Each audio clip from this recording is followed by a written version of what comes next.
So, labas tayo para i-share ko yung mga tips na natutunan ko from my Korean mother-in-law.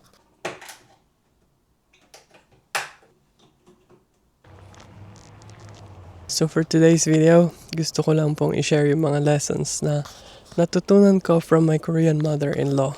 So, nasa gitna po tayo ng forest ngayon, malapit sa bahay ko. Nag-film po ako dito last winter, kung saan sobrang balot na balot to ng yelo. Ngayon, it gives a different vibe kasi it's summer now in Latvia. Ang tingnan nyo naman po kung gaano kakapal yung mga puno dito.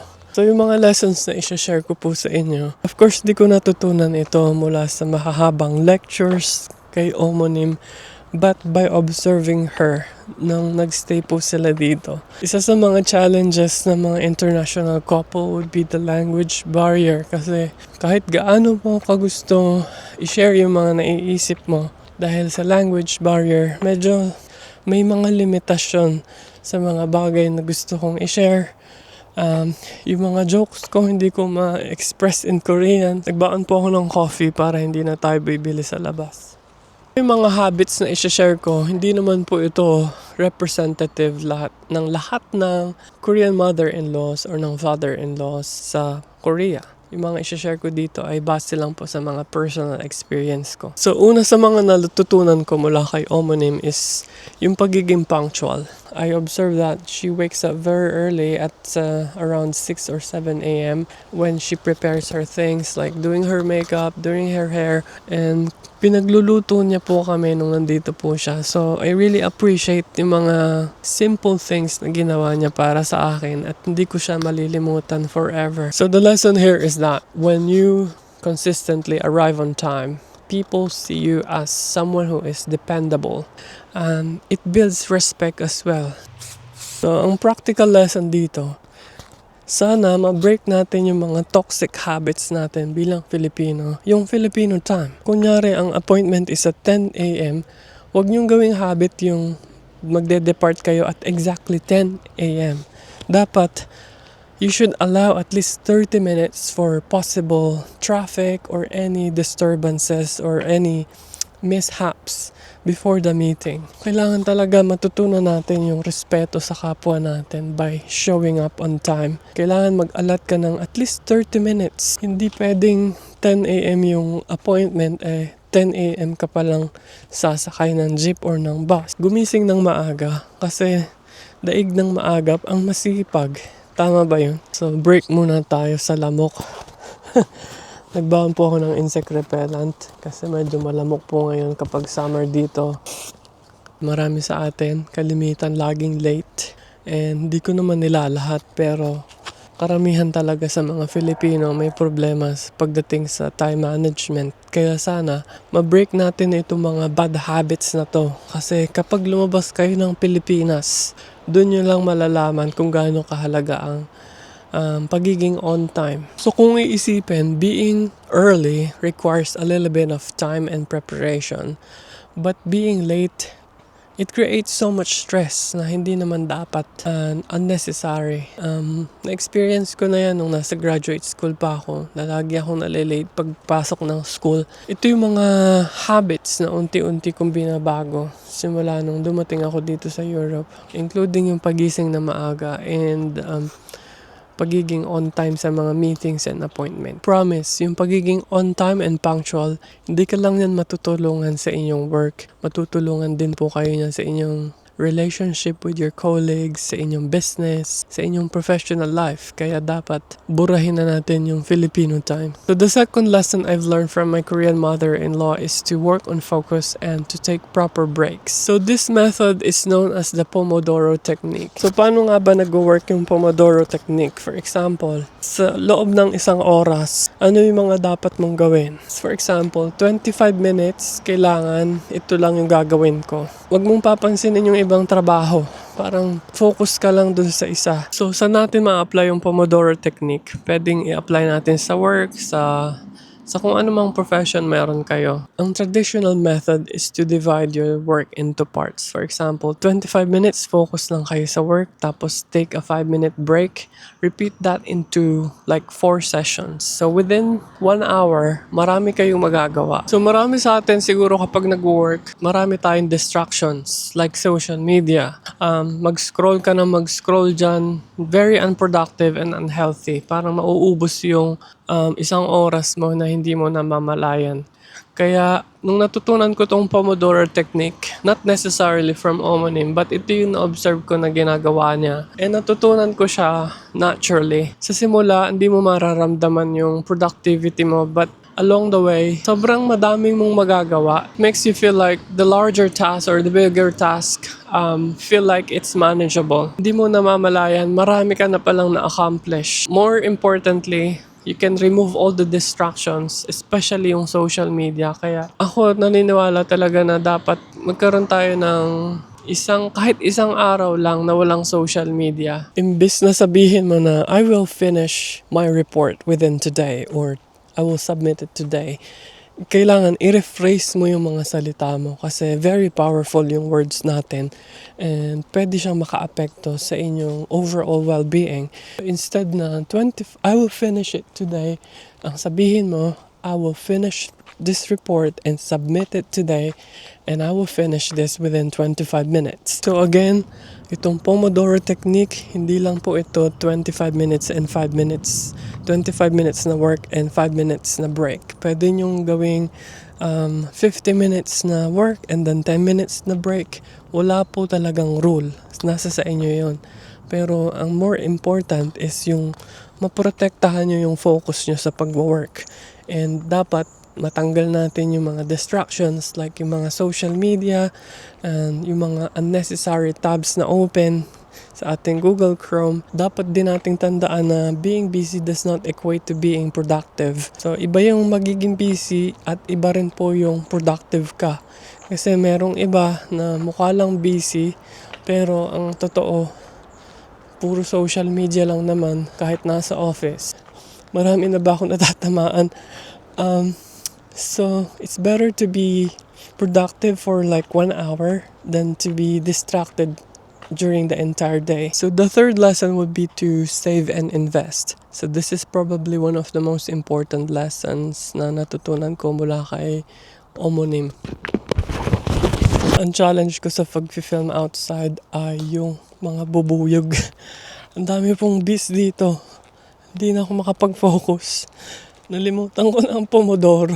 Marami sa atin kapag na-receive yung salary, ang iniisip agad kung paano natin gagastusin yung pera.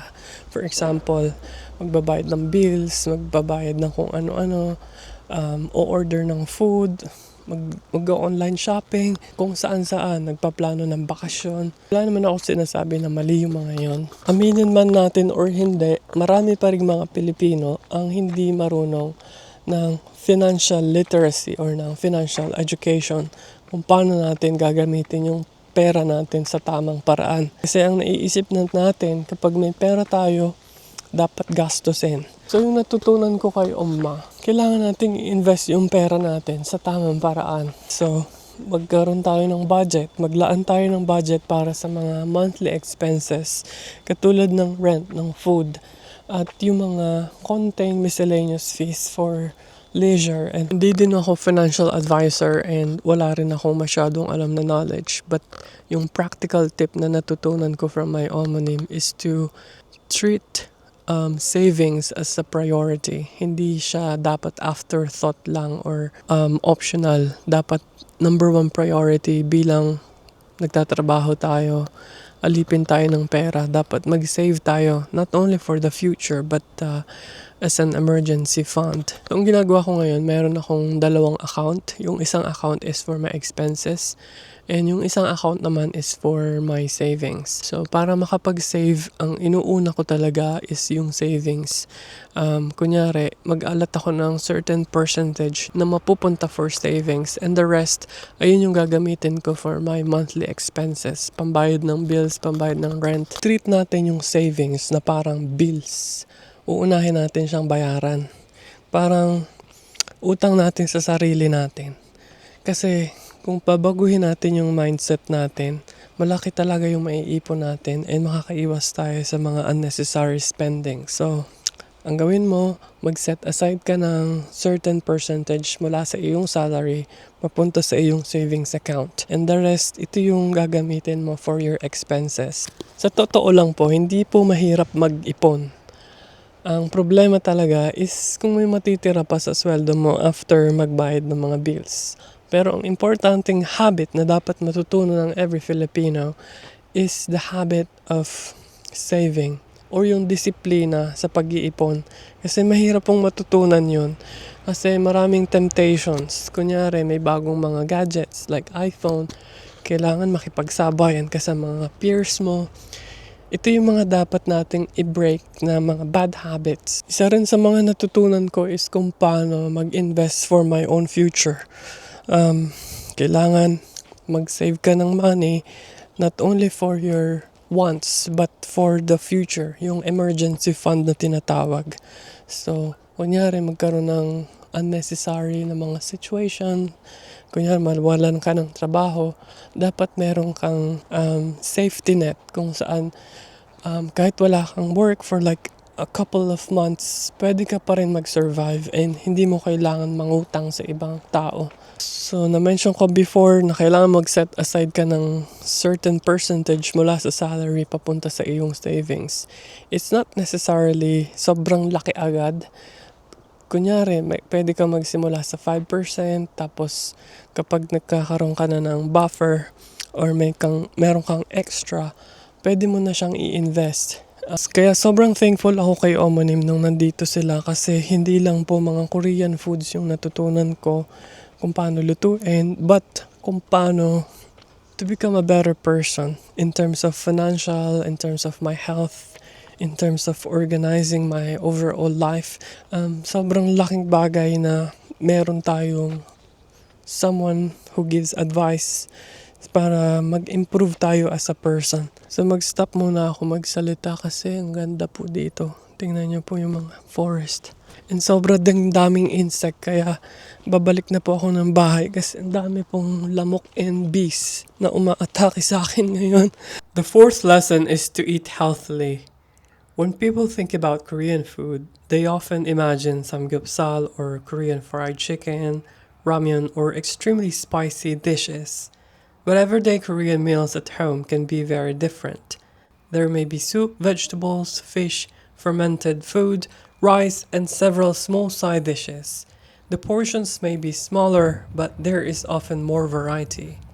What I learned from my Korean mother-in-law is that healthy eating does not need to be complicated or expensive. It begins with the food we regularly keep at home. If our kitchen is always filled with chips, sugar drinks, instant noodles, and processed food, those will naturally become our easiest choices. But if we keep, let's say for example, vegetables, fruit, eggs, fish, and simple ingredients at home, preparing healthier meals become easier. Para sa akin, it's very relatable para sa mga Filipino because we love rice, we love fried food, we love sweets and salty dishes. But we don't have to completely remove the food that we enjoy because healthy eating should not feel like a punishment. The goal is balance.